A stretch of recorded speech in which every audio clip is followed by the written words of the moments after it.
নমস্কার। সিংহ রাশি, সিংহ লগ্ন অস্থির হয়ে রয়েছেন। আপনি জানেন আপনি পারবেন, কিন্তু পারছেন না। ব্যবসা শুরু করবেন, পরিকল্পনা কমপ্লিট, কিন্তু শেষ মুহূর্তে কিছু একটা সমস্যা রয়েছে। পাওনা সম্পত্তি সমস্ত কিছু প্রস্তুত, পাবেন, কিন্তু পেলেন না। বৃহস্পতি কুণ্ডলিতে পীড়িত অবস্থায় রয়েছেন। সন্তানের সঙ্গে অ্যাটাচমেন্ট ক্রমাগত কমছে। সন্তান প্রাপ্তির ক্ষেত্রে বাধা আসছে। প্রেম তো করছেন, ভালো তো বাসছেন, কিন্তু সেই প্রেমিকার কাছ থেকে সেই রকম অ্যাটাচমেন্ট আসছে না। প্রেমিকার মধ্যে অদ্ভুত পজিটিভনেস, কথা বলছেন, এগোতে চাইছেন, কিন্তু সব জায়গাতেই একটা অদ্ভুত বাধা। প্রেমিক কিংবা প্রেমিকার বাড়ি থেকে আপনাকে অ্যাকসেপ্ট করছে না। কারণ একটাই, বৃহস্পতি পীড়িত হয়ে রয়েছে। পড়াশুনো করছেন, পড়াশুনোতে ভালো আপনি, কিন্তু সেই পড়াশুনোয় ভালো হলেও আলটিমেট রেজাল্টে পিছিয়ে যাচ্ছেন। পঞ্চমপতি বৃহস্পতি পীড়িত অবস্থায় রয়েছে। ডিসিশন নিতে পারছেন না কোন সাবজেক্টে পড়াশোনা করবেন, চিন্তা করেও বুঝতে পারছেন না কোন দিকে যাবেন। কারণ পঞ্চমপতি বৃহস্পতি তিনি কিন্তু আপনার কুণ্ডলিতে পীড়িত হয়ে রয়েছেন। কি পড়বেন, কি পড়া উচিত, কোথায় পড়বেন, কাদের সঙ্গে পড়বেন, কোন মানুষটা শিক্ষাক্ষেত্রে আপনার বন্ধু হবে, কোন মানুষটাকে এড়িয়ে চলতে হবে, ডিসিশন নিতে পারছেন না। সিদ্ধান্ত একটা নিলেন, কিন্তু সেই সিদ্ধান্তকে বাস্তবায়িত করতে গিয়ে বারবার বাধাপ্রাপ্ত হচ্ছেন। কারণ একটাই, জন্মকুণ্ডলিতে দেবগুরু বৃহস্পতি পীড়িত হয়ে রয়েছেন। হজম সমস্যা, ইমিউনিটি সিস্টেম ডিস্টার্ব হচ্ছে। শরীরটা হঠাৎ হঠাৎ খারাপ হয়ে যাচ্ছে। কালকে রাত্রি পর্যন্ত সুস্থ শরীরে শুলাম, আজকে সকালবেলা অফিস যাব, বুঝতে পারছি শরীরটা দিচ্ছে না। বারবার এই ঘটনা ঘটছে। ইমিউনিটি সিস্টেম ডিস্টার্ব করছে।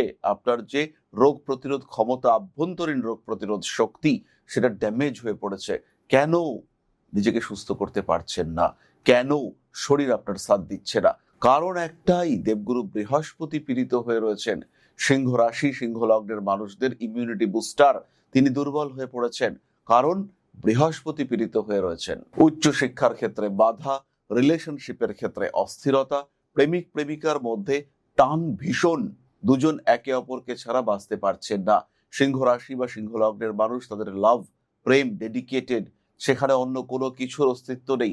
প্রেমিক কিংবা প্রেমিকার জন্য তারা প্রাণ দিতে পারেন, কিন্তু প্রকাশ কোথায়? রোমান্টিকতা তো নেই, রুক্ষ সূক্ষ্ম এবং প্রতিদিন ঝামেলা। মনে হচ্ছে এক্ষুনি ছেড়ে বেরিয়ে যাব, কিন্তু ছেড়ে থাকতে পারছেন না। কি করে পারবেন? প্রেম তো ডেডিকেটেড। সিংহ রাশি সিংহ লগ্নের প্রেম নিয়ে কোনো প্রশ্ন উঠবে না।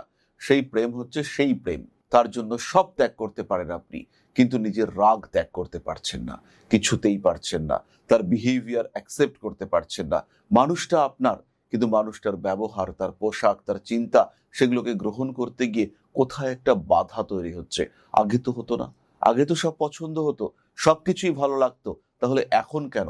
দিন যাচ্ছে, তার সঙ্গে সঙ্গে অদ্ভুত বিরক্তি মনের মধ্যে সৃষ্টি হচ্ছে। কেন?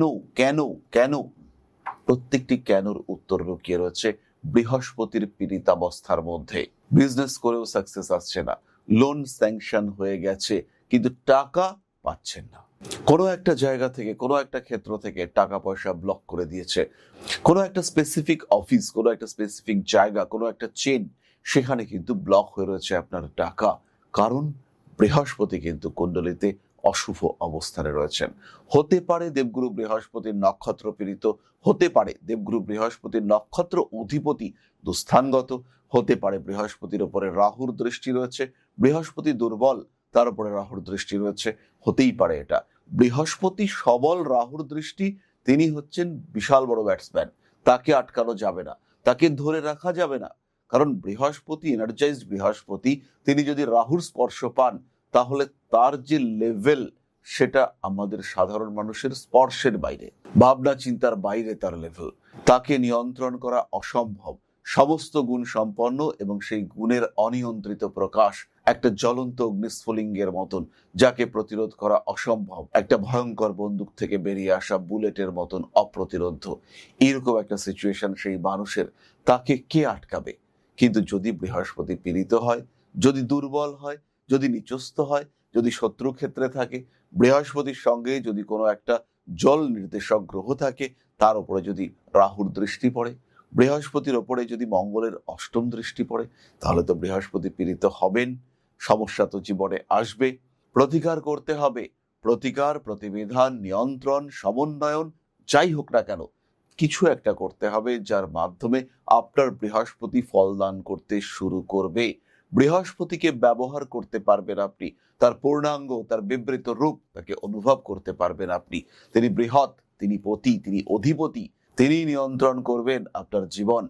হতে পারে আপনার গুরু, হতে পারে আপনার পিতা, হতে পারে আপনার সন্তান, হতে পারে আপনার ছাত্র, যেই আসুক না কেন আপনার জীবনে, যারা আপনার মনের কিছুটা অধিকার করবেন তারা কিন্তু বৃহস্পতির দ্বারা প্রভাবিত হবেন। আর সেই বৃহস্পতি যদি আপনার কুণ্ডলিতে পীড়িত থাকেন তাহলে অ্যাকসেপ্টেন্স কমতে দেখতে পাওয়া যাবে, সমস্যা বাড়বে। তাই বৃহস্পতিকে নিয়ন্ত্রণ করা, বৃহস্পতি যা বলতে চাইছেন সেই অনুযায়ী জীবন যাপন করা উচিত। কুণ্ডলিতে যদি বৃহস্পতি ব্যালেন্সড কন্ডিশনে না থাকেন তাহলে ব্যালেন্স করার চেষ্টা সেটা করা উচিত। ভালো থাকবেন আপনি। কেন ভালো থাকবেন না আপনি? জীবন আপনার, সিদ্ধান্ত আপনার, পরিশ্রম আপনার, সমস্ত কিছু যদি আপনার হয়, আপনার সঙ্গে সম্পর্কিত হয়, তাহলে ভালো থাকাটাও আপনার। আর তার জন্য আপনাকে প্রতি পদক্ষেপে সাহায্য করবেন আপনার জ্যোতিষ বন্ধু। জীবনকে নিয়ন্ত্রণ করে বা নিয়ন্ত্রিত জীবনকে উন্মুক্ত করে আপনার ভালো রাখার পথকে সুগম করবেন দেবগুরু বৃহস্পতি।